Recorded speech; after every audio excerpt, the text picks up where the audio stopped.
Hello students, welcome back to my channel Kirti Tiwari social science corner. आज हमारा topic है class 9 का हिस्ट्री का chapter 2 socialism in Europe and the Russian revolution. Socialism in Europe ये हम पढ़ चुके हैं पूरा अपने सारे प्रीवियस वीडियोस में कि सोशलिज्म क्या कॉन्सेप्ट क्या था, कैसे आया यूरोप में। ठीक है, उसके पीछे की कहानी भी हम सारी आपको बता चुके हैं। अब आता है इसका क्या इम्पैक्ट हो रहा है रशियन रेवोल्यूशन पे। रशियन रेवोल्यूशन हुई है तो क्यों हुई है? कहीं ना कहीं ये सोशलिज्म से इफेक्टेड रही है। ठीक है, तो अब हम वही देखते हैं, रशियन रेवोल्यूशन। रशियन रेवोल्यूशन पढ़ने से पहले हम रशिया के बारे में जानना चाहिए कि रशिया कहाँ है इस समय, वर्ल्ड में कहाँ पर है। ठीक है, और उस टाइम पे रशिया कहाँ था, रशिया के अंदर में कितने मतलब सिटीज थे या कंट्रीज थे, ये हमें देखना है। तो रशिया आप अपने वर्ल्ड मैप देखिएगा और उसमें दोनों में कंपैरिजन करिएगा। कंपैरिजन इन द सेंस कि आज का जो मैप है, करंट मैप में रशिया कहाँ पर है वो आपने देखा। एंड उस समय जब रेवोल्यूशन हुई थी तब रशिया में कौन कौन से कंट्रीज आ रहे थे वो आपको देखना है। उस समय रशिया कितना बड़ा अंपायर था, इसीलिए हमने उसको अंपायर बोला है।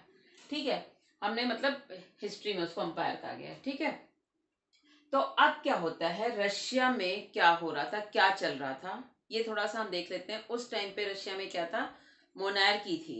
ठीक है, मोनार्की आप सबको पता है, राजतंत्र, जहाँ पे राजा का रूल होता है, किंग जो होता है वो रूल करता है। ठीक है, और दूसरी चीज क्या है, वहां पे मोनार्की थी, लेकिन भाई अब मोनार्की में क्या है, उस समय पे जो रूलर थे वहां पे वो थे सार निकोलस सेकंड। ठीक है, तो वो थे। अब लेकिन यहाँ के लोगों को भी लग रहा था कि नहीं भाई, अब हमें मोनार्की से क्या है, थोड़ा सा हटना चाहिए और हमें भी इस तरह के सोशलिज्म जो था वो उनके विचारों पर कहीं ना कहीं हावी होता जा रहा था। तो फर्स्टली क्या होता है, फॉल ऑफ मोनार्की इन फेब्रवरी 1917। मतलब यहाँ पे मोनार्की गिर जाती है। कब गिरती है? 1917 की रेवोल्यूशन फेब्रवरी में। ठीक है, तो मोनार्की गिरने का मतलब क्या, अचानक से मोनार्की कैसे गिर गई? ठीक है, मोनार्की मतलब राजतंत्र का अंत होने लगा, तो वो मोनार्की गिर जाती है। और फिर क्या होता है, यहाँ पे socialist took over the government in Russia through the October revolution of 1970। मतलब मोनार्की गिरी, वहां पे फिर क्या हुआ, लोगों ने गवर्नमेंट बनाई। ठीक है, वो गवर्नमेंट बनाई, बट फेब्रवरी में देखो रेवोल्यूशन हुई थी। ठीक है, ऐसे देखना, फेब्रवरी में रेवोल्यूशन हुई और उसके बाद वहां पे गवर्नमेंट बनी। गवर्नमेंट बनते बनते फेब एंड या मार्च जो भी हुआ होगा वो। अब आप मंथ काउंट करिए कि अक्टूबर में क्या हुआ था। फिर फेब्रवरी, मार्च, अप्रैल, मई, जून, जुलाई, अगस्त, सितंबर, अक्टूबर, 8 मंथ बाद फिर क्या होता है, सोशलिस्ट जो होते हैं वो भी गवर्नमेंट को क्या कर लेते हैं, टुक ओवर कर लेते हैं। किसके थ्रू टुक ओवर करते हैं, वो अक्टूबर रेवोल्यूशन हुई थी 1917 में। ठीक है, उसके थ्रू क्या करते हैं, सोशलिस्ट जो होते हैं वो भी गवर्नमेंट को क्या कर लेते हैं, टुक ओवर कर लेते हैं। अब हमें क्या देखना, आखिर ये सारी चीजें कैसे हो रही थी, how did all this happens, ये हमें देखना है। और क्या देखना है कि देखो, कहीं पे रेवोल्यूशन होती है तो क्या होता है, हमें वहां की सोशल एंड इकोनॉमिक कंडीशन को जानना पड़ता है कि भाई, जैसे आपने फ्रेंच रेवोल्यूशन पढ़ी थी तब भी आपने पढ़ा था वहां पे। ठीक है, उसी तरह से किसी भी जगह पे, किसी भी सोसाइटी में या किसी भी कंट्री में जब रेवोल्यूशन आता है तो हमें पूरे उसके एस्पेक्ट्स देखने पड़ते हैं कि रेवोल्यूशन आने के पीछे ऐसी कौन सी वजह थी, ऐसी कौन से रीजंस थे जिस वजह से ये रेवोल्यूशन हुआ।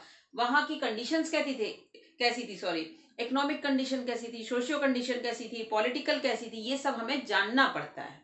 ठीक है, तब हम रेवोल्यूशन के मेन रीजन पे जा पाते हैं कि हाँ भाई, रेवोल्यूशन जो हुई थी वो इस वजह से हुई थी। अब हम ये जानते हैं।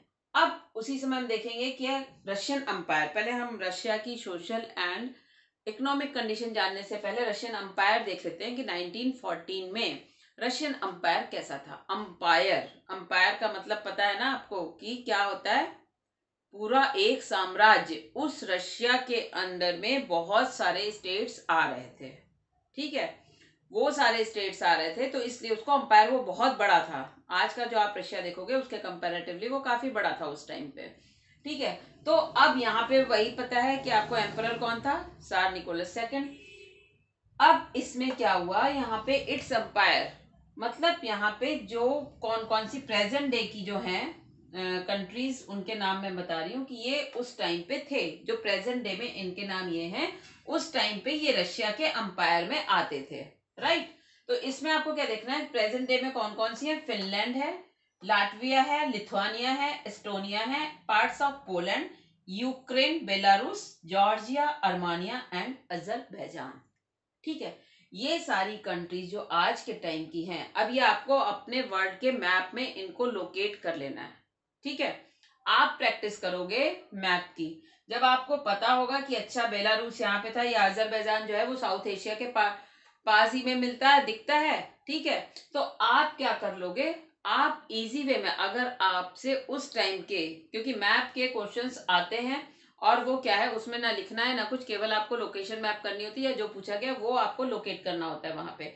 वो आपको मार्क्स, मतलब इजी वे में आपके 6 मार्क्स कहीं नहीं गए, 3 मार्क्स का हिस्ट्री में आता है एंड 3 मार्क्स का ज्योग्राफी में आता है, राइट। तो अब आपने जब ये प्रैक्टिस में रखा है कि ये सारी कंट्री आज के रशिया में कहाँ कहाँ पर हैं, और उस टाइम से कंपैरिजन कर लिया आपने 1914 के, जो रेवोल्यूशन हो रही थी रशिया में, रेवोल्यूशन हो रही थी, ठीक है, तो उससे आप कंपैरिजन करेंगे तो आपको वो सारी चीजें माइंड में कहीं ना कहीं बैठ जाएंगी, राइट। तो ये हमने देखा।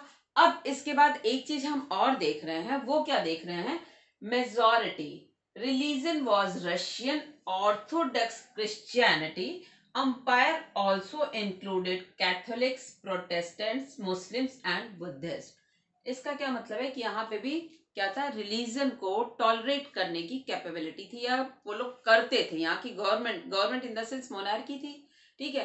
तो वो क्या कर रहे थे कि सभी धर्मों को या सभी रिलीजन को टॉलरेट कर रहे थे, ठीक है। लेकिन मोनार्की है तो उतना तो नहीं हो सकता जितना कि डेमोक्रेटिक कंट्रीज में होता है। इंडिया में क्या, इंडिया में सभी रिलीजन के लोग हैं, सभी रिलीजन हैं, बहुत सारी कास्ट हैं, और क्या है, उनके सारे फेस्टिवल भी सेलिब्रेट होते हैं, सब कुछ होता है। लेकिन ये क्या है, ये डेमोक्रेटिक है, यहाँ पे सभी रिलीजन को पूरी तरह से, पूरी क्या है, मतलब अपनी बात कहने की, हर तरह के फेस्टिवल को सेलिब्रेट करने की उनकी आजादी है, ठीक है। रशिया में भी उन्होंने कर रखा था सभी धर्मों के लोगों को, जितने भी रिलीजन थे उनको सबको कर रखा था, बट वो मोनार्की थे तो कहीं ना कहीं वो क्या हो रहे थे, थोड़ा सा उनको दबना ही पड़ता था, भाई मोनार्की तो राजा का रूल है। अब इसमें अब आप एक चीज और देखोगे, ऑर्थोडॉक्स क्रिश्चियनिटी, जिस तरह से, अब ये मन में मत आना कि ऑर्थोडॉक्स क्रिश्चियनिटी अलग हो गई है या वो क्रिश्चियनिटी अलग है, जिस तरह से हर रिलीजन में अलग अलग मानने वाले होते, जैसे हिंदू धर्म है, ठीक है, हिंदू धर्म में कितने सारे वो निकलते चले जा रहे हैं, सनातन धर्म में, ठीक है, उसमें जैन, मतलब अलग अलग कास्ट हो जा रही हैं, ठीक है, या मुस्लिम्स है, मुस्लिम्स में भी अलग अलग सेक्ट्स होते हैं, जैसे शिया है, सुन्नी है, उसी तरह से ये कैथोलिक्स थे, ऑर्थोडॉक्स कैथोलिक्स वहां पर थे, और इन्होंने प्रोटेस्टेंट्स, मुस्लिम्स एंड बुद्धिस्ट, ये सारे रिलीजन वहां पर थे, और इनको वहां की गवर्नमेंट या मोनार्की जो भी थे वो क्या कर रहे थे, इनको टॉलरेट कर रहे थे। ये हमारा Russian revolution and Russian umpire हमें पता चलता है। अब इसके आगे हम इसकी economic condition and social condition देखेंगे कि वहां पे इकोनॉमिक कंडीशन कैसी थी, ठीक है, या सोशली क्या हो रहा था वहां पे, ये सब हमें देखना है। और इसके साथ ही मैं आपसे नेक्स्ट वीडियो में मिलूंगी, तब तक के लिए थैंक यू, बाय बाय।